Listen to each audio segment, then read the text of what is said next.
Hello. Today is the birthday of Jonathan Powell. He is Keir Starmer's national security advisor, person who represents this country in those areas around the world where trying to help to bring peace and to solve conflicts is in our national interest.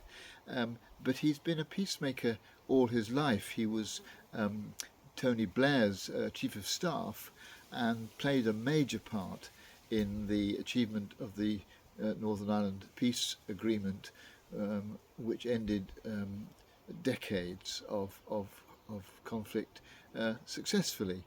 But he's been involved in Central America, in Africa, in Ukraine and Russia, and in the Middle East. He's done this job in all sorts of different areas. And so it's interesting to know what he thinks is important, because all of us, in one way or another, are peacemakers.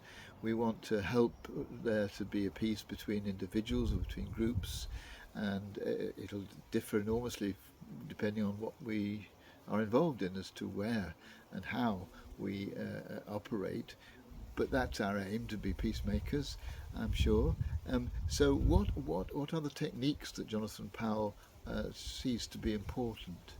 Well, one of them is to recognise that most conflict emerges because of grievances, that people have a grievance and they get cross about it and it turns into conflict and violence.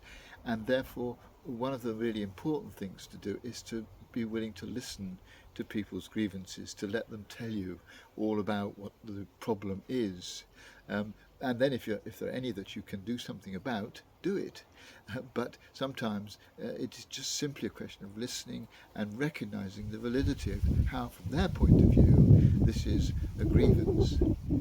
And another issue for him is identity. That often conflict emerges because people are feeling that their identity is not recognised, that they are not seen to be who they are.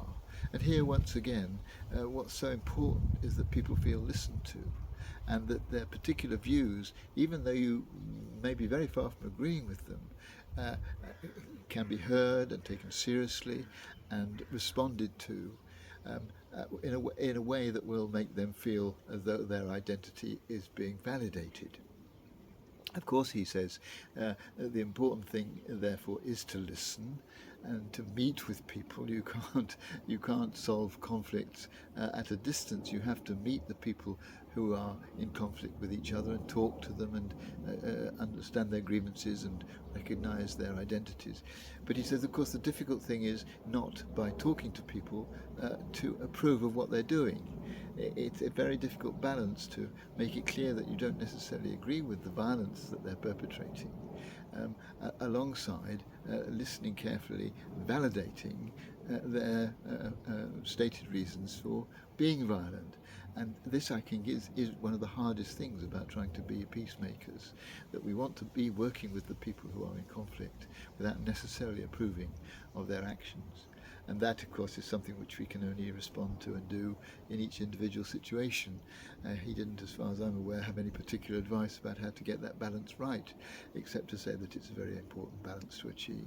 Well, I don't know whether you're involved at the moment in any situation where relatives or friends or people at work are in conflict with each other, and indeed whether it's a situation which you can do anything to help. But if you can, I thought that these ideas might be a valued addition to the armoury that you've got in the work that you do, creating peace between people who are at war, whether just emotionally or physically.